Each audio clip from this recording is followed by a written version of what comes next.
నాయకుల సమావేశానికి ఇచ్చేసినటువంటి మిత్రులు జిల్లా పరిషత్ వైస్ చైర్మన్ సత్యనారాయణ గారు, సుదర్శన్ గారు, వేదిక మీద ఉన్నటువంటి బీఆర్ఎస్ పార్టీ 7 మండలాల అధ్యక్షులు, అలాగే టౌన్ వర్కింగ్ ప్రెసిడెంట్ సత్యనారాయణ గారు, అట్లాగే టీఆర్ఎస్పీ ప్రెసిడెంట్ శ్రావణ్ గారు, వేదిక మీద ఉన్నటువంటి ప్రజాప్రతినిధులు, టౌన్ నుంచి వచ్చినటువంటి బీఆర్ఎస్ మాజీ కౌన్సిలర్స్, మాజీ కోఆప్షన్ మెంబర్స్, అట్లాగే గౌరవ ఎంపీపీలు, ఎంపీటీసీలు, సర్పంచ్, మాజీ సర్పంచులు, ముఖ్యమైనటువంటి కార్యకర్తలు అందరికీ పేరు పేరున నమస్కరిస్తూ, అట్లాగే మా పత్రికా మిత్రులందరికీ కూడా పేరు పేరున నమస్కారం. మిత్రులందరూ కూడా అన్ని విషయాలు చెప్పడం జరిగింది. ముఖ్యంగా ఈ రాష్ట్రంలో రాక్షస పాలన జరుగుతుంది. ప్రజలను మోసం చేసి, అబద్ధాలు చెప్పి, మాయ మాటలు చెప్పి, ప్రజలను మోసం చేసి, వంచి ఇవాళ గద్దెనెక్కినటువంటి రేవంత్ రెడ్డి ఇవాళ ముఖ్యమంత్రిగా ఏం మాట్లాడుతున్నాడో, ఏం పనులు చేస్తున్నాడో మనందరికీ తెలుసు. చాలా చాలా చాలా ప్రజలను మరి అబద్ధాలు చెప్పి మోసం చేసి నమ్మించి, నిజమే మీరు మాకు లాభం చేస్తారు కావచ్చు, రేపు కాంగ్రెస్ ప్రభుత్వం వస్తే ఇవాళ కేసీఆర్ గారు ఇచ్చే పథకాలలో ఇంకా కొంత యాడ్ చేసి ఇస్తారు కావచ్చు అని చెప్పేసి ఆనాడు ప్రజలందరూ కూడా నమ్మిరు.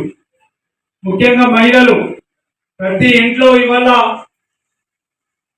ఉన్నటువంటి మహిళలందరికీ కూడా పెద్దవాళ్ళైతే 4,000 రూపాయలు, వృద్ధులైతే 4,000, మరి 18 సంవత్సరాలు నిండిన ప్రతి మహిళకు 2,500 రూపాయలు ఇస్తా అని చెప్తే ఆ మాటలు నమ్మారు మా మహిళా సోదరిమణులు.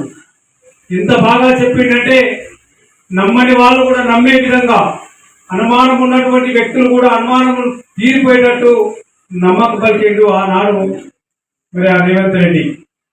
ఆనాడు ఏం మాట్లాడతాడు, 2 ముసలి తల్లులు ఉంటే కేసీఆర్ గారు, వృద్ధులు 2 ఉంటే తాతకు అయినా అవ్వకైనా ఒక్కరికే ఇస్తున్నాడు పెన్షన్, అది కూడా 2,000 రూపాయలే ఇస్తున్నాడు.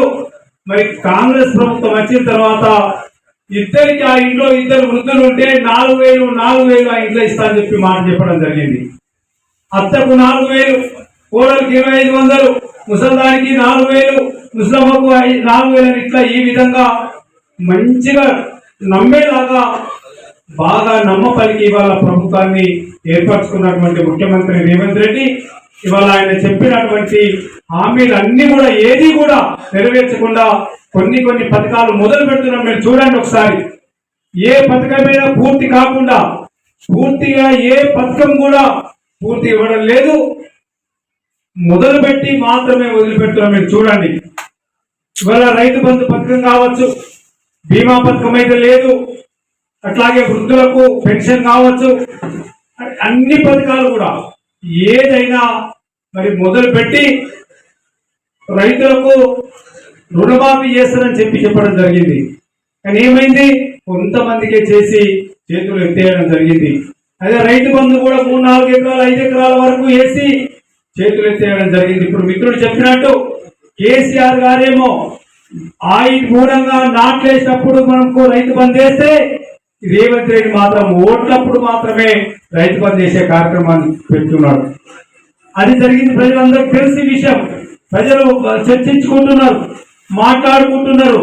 కానీ మరి వారి ప్రభుత్వంలో ఉన్నారు కాబట్టి, ముఖ్యమంత్రి వాళ్ళే ఉన్నారు, ఎంపీలు వాళ్ళే ఉన్నారు, ఎమ్మెల్యేలు వాళ్ళే ఉన్నారు, మంత్రులు వాళ్ళే ఉన్నారు. కాబట్టి వాళ్ళు రేపు ప్రజల దగ్గరికి, స్థానిక సంస్థల ఎన్నికలు వస్తే వాళ్ళ దగ్గరికి వెళ్ళి అంతా మేమే ఉన్నాం, ఇల్లు ఇచ్చినా మేమే ఇవ్వాలి, కార్డు ఇచ్చినా మేమే ఇవ్వాలి, ఏది ఇచ్చినా మేమే ఇవ్వాలని చెప్పేసి ప్రజలను ఇంకా మభ్యపెట్టే కార్యక్రమం చేస్తారు. అందుకోసమని మరి TRS party working president KTR గారి ఆదేశాల మేరకు ఈ రోజు నియోజకవర్గంలో మరి ముఖ్యమైనటువంటి కార్యకర్తల సమావేశాన్ని మనం ఏర్పరచుకోవడం జరిగింది. స్థానిక సంస్థల మరి రాబోయే కాలంలో స్థానిక సంస్థలు వస్తున్న సందర్భంలో దాన్ని పురస్కరించుకొని మనం ఈ రోజు బెల్లంపల్లి మరి బెల్లంపల్లి పట్టణంలో ఇవాళ మనం ఈ సమావేశాన్ని ఏర్పరచుకోవడం జరిగింది. దయచేసి మిమ్మల్ని అందరినీ నేను విజ్ఞప్తి చేసేది ఒకటే. మరి ఇక్కడ మన నియోజకవర్గంలో 7 మండలాలు ఉన్నాయి, ఒక మున్సిపాలిటీ ఉంది. మరి మనకున్నటువంటి సమాచారం మేరకు జెడ్పీటీసీలు ఎంపీటీసీల ఎన్నికలు మరి త్వరలో ఈ నెల లోపల 2 నెలల లోపల మరి హైకోర్టు ఏదైతే ఆదేశించిందో దాని ప్రకారం పెట్టమని చెప్పేసి ప్రభుత్వం కసరత్తు చేస్తున్నది. అధికారులకు ఆదేశాలు వచ్చినాయి, వాళ్ళంతా కూడా పేపర్ వర్క్ కంప్లీట్ అవుతున్నారు. మరి జెడ్పీటీసీ ఎంపీటీసీ ఎన్నికలైన వెంటనే ఆ వారం 10 రోజుల్లోనే సర్పంచ్ ఎన్నికలు కూడా పెడదామని, ఆ ఎన్నికలు అయిపోగానే మరి మున్సిపల్ ఎన్నికలు పెడదామని చెప్పేసి ఈ ప్రభుత్వం ఆలోచన చేస్తున్నది. మరి మాకున్నటువంటి సమాచారం మేరకు ఈ 3 నెలల్లో ఈ ఎన్నికలు జరుగుతాయనే విషయాన్ని మరి మాకున్న సమాచారం. అందుకోసమని ఈ విషయాన్ని మీతో కూడా పంచుకొని మరి మీ అందరితో కూడా మాట్లాడాలి. ఏ విధంగా మనం ఒక ప్రణాళికబద్ధంగా, ఎందుకంటే అధికారంలో ఉన్న వాళ్ళకు ఇవాళ మరి పోలీసు యంత్రాంగం కావచ్చు, అధికారులు కావచ్చు, వాళ్ళందరూ కూడా అటే మొగ్గు చూపిస్తారు. కాబట్టి మనం కలిసికట్టుగా ఉండి, మనం అందరం కలిసికట్టుగా ఉండి మరి ప్రజల్లోకి వెళ్ళి ప్రజల్ని చైతన్యవంతులు చేయవలసిన బాధ్యత మనందరి మీద ఉంది. కాబట్టి అందరం కలిసికట్టుగా ఒకసారి మాట్లాడుకొని మరి మనం కూడా మరి మొదలు పెడదాం. ప్రతి మండల మీటింగ్ పెట్టుకుందాం, మండల సమావేశాలు పెట్టుకుందాం. అట్లాగే మిత్రులు చెప్పినట్టు గ్రామ పంచాయతీ లెవెల్లో కూడా వెళ్ళి మనం మీటింగ్లు ఏర్పాటు చేసుకొని రేపు ఎన్నికల కోసం తప్పకుండా సమాయత్తం అవుతామని చెప్పేసి సందర్భంగా నేను మనవి చేస్తూ, మరి టౌన్ వాళ్ళు కూడా ఇక్కడికి రావడం జరిగింది, టౌన్ కార్యకర్తలు నాయకులు కూడా రావడం జరిగింది. వారు ఎందుకు ఇటువైపున నాయకులు కార్యకర్తలు మహిళా సోదరులకు పత్రికా వీళ్ళకు ప్రింట్ అండ్ ఎలక్ట్రానిక్ మీడియా అందరికీ కూడా పేరు నమస్కారాలు. ఈరోజు ముఖ్య కార్యకర్తలు మొదటి సాయం పొందిన కూడా మన మీద ఏరు పెట్టి మనం మరీ గెలుపుతున్నాడు. సరే ఇది ఒక రకంగా అందుకోవడం కాదు, ఉన్నోళ్ళు మాత్రం నికాల్స్ అయిన వాళ్ళే జరగడానికి మిగిలిన ఒరిజినల్ అనేది ఇప్పుడు కనబడుతున్నది. ఏం పర్లేదు, మాకు అందరికి కూడా ధైర్యంగా అన్న ఉన్నాడు. అన్న కూడా గ్రౌండ్ లెవెల్ నుంచి వచ్చిన ఆయన ఇవాళ ఈ 20 నెలలు అవుతున్నది, మనం 18 నెలలు 20 నెలలు అవుతున్నది మనం అధికారం కోల్పోయి. సరే నా అనుభవం ప్రకారం చెప్తున్నా, నేను 20 ఏళ్ళు కూడా అధికారంలో ఉన్నా. అధికారంలో సర్పంచ్ ఎంపీటీసీ అన్ని ఒక 4 సార్లు రెగ్యులర్ కంటిన్యూ తెలుసుకుంటూ ఏర్పడిన తర్వాత గత 10 ఏళ్లలో జరిగినటువంటి అభివృద్ధి సంక్షేమ కార్యక్రమాలు యావత్ తెలంగాణ ప్రజానికం అంతా కూడా సంతోషంగా ఉన్నటువంటి తరుణంలో అనుకోకుండా ప్రభుత్వం మారడం వల్ల గత 18 నుండి 20 నెలల కాలంలో ఈ కర్కశ కాంగ్రెస్ ప్రభుత్వం, ఈ రేవంత్ రెడ్డి చిట్టినాయుడు ప్రభుత్వం అంతా కూడా యావత్ తెలంగాణ ప్రాంతాల్లో ఉన్నటువంటి సంపన్న వర్గాల ప్రజలను, యువతను, విద్యార్థులను కూడా అందరినీ కూడా మరోసారి మోసం చేసి ఇలా కేవలం ఢిల్లీకి సంచులు మోస్తూ ఆంధ్రాకు నీళ్లు ఆయన గురువైనటువంటి చంద్రబాబు నీళ్లు ఇస్తూ ఇలా తెలంగాణ ప్రాంత ప్రజల్ని మరోసారి కూడా నట్టేటట్టు ముంచేటువంటి ప్రయత్నం ఈ రేవంత్ రెడ్డి కాంగ్రెస్ ప్రభుత్వం చేస్తూ ఉన్నది.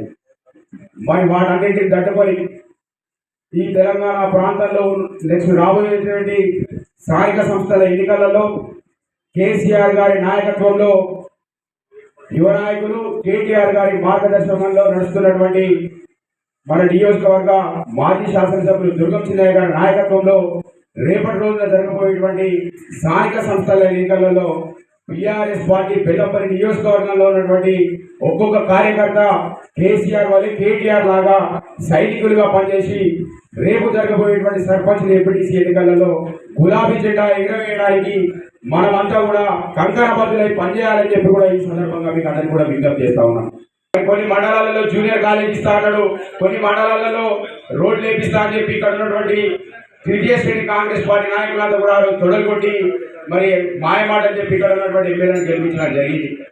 మరి వాటన్నిటిని కూడా సవాల్ చేస్తూ రాబోయే రోజులలో టీఆర్ఎస్ పార్టీ అంటేనే ఒక ఉద్యమం లాగా మరొకసారి ఉవ్వెత్తులేటువంటి కార్యక్రమాలు కూడా రేపు బెల్లంపల్లి నియోజకవర్గంలో దుర్గం చిన్నయ్య గారి నాయకత్వంలో జరగబోతున్నాయని చెప్పి కూడా ఈ సందర్భంగా మీకు తెలియజేస్తూ మన గులాబీ జెండా ఎగరాలి అంటే దుర్గం చిన్నయ్య గారి నాయకత్వంలో రేపటి రోజున మనమంతా కూడా కలిసికట్టుగా పనిచేసి కేవలం గులాబీ జెండా ఎగరవేయడమే లక్ష్యంగా ముందుకు సాగాలని చెప్పి కూడా కోరుకుంటూ మరి ఈ కార్యక్రమాన్ని రేపు టిఆర్ఎస్ విద్యార్థి విభాగం జిల్లా స్థాయి విద్యార్థి సదస్సు కూడా మంచిర్యాలలో జరగబోతా ఉన్నది.